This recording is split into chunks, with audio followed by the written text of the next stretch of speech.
Hello, my name is Eric Fox, Chief Economist at Veros. And I'm Reena Agrawal, Research Economist at Veros. Welcome to the RiskWire Webcast. One of the things we get asked about a lot is the future of house prices. And I know today we're seeing some slight changes in what drives our house price forecast models.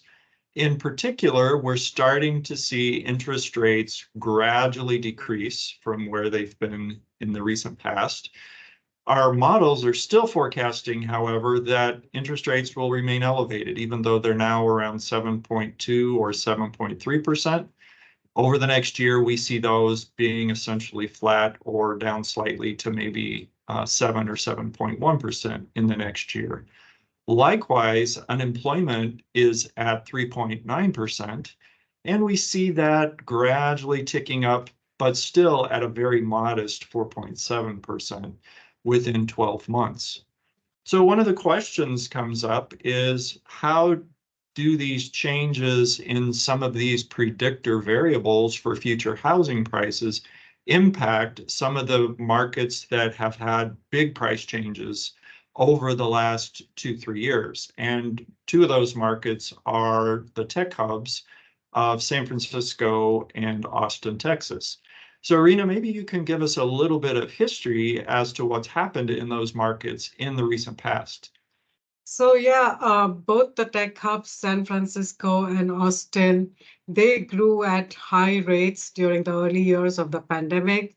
San Francisco grew by 33% from 2020 to mid-2022.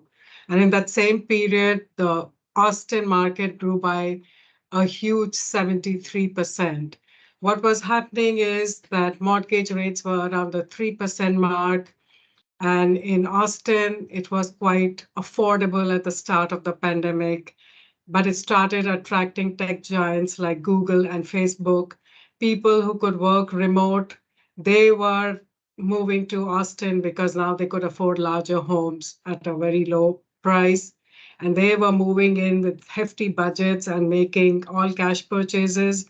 That drove up the prices in Austin. San Francisco was already a very pricey market. And then what happened is inflation was also going up. So the Fed put the brakes on, mortgage rates started rising, and within a few months, they shot up from 3% to 7%. What happened is both markets became very unaffordable with the high mortgage rates. And also, because the pandemic was waning and people were being called back by the employers to work at the office. So Austin was no longer a hot spot for people moving in. In fact, more people started moving out of Austin. San Francisco continues to see an outmigration, even though some people are moving back. So both markets are seeing a decline in prices. In fact, in the second half of 2022, San Francisco market declined by 18%, Austin declined by around 14%. So we think that the markets are now kind of normalizing, balancing, but there's still some correction happening. So both markets, both tech hubs seem to be kind of following the same route. What do you think is going to happen in the future? What can we predict about these two markets? Well, we're getting ready to release our fourth quarter Vero forecast that will come out later in December. And based on what we're seeing now, it appears that San Francisco is still going to be forecast to depreciate, but at very low single-digit levels.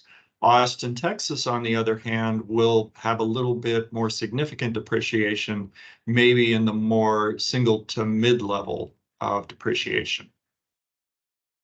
I hope you found that discussion useful. Thank you for joining us. Thank you, Eric. Thank you, Reena. See you next time.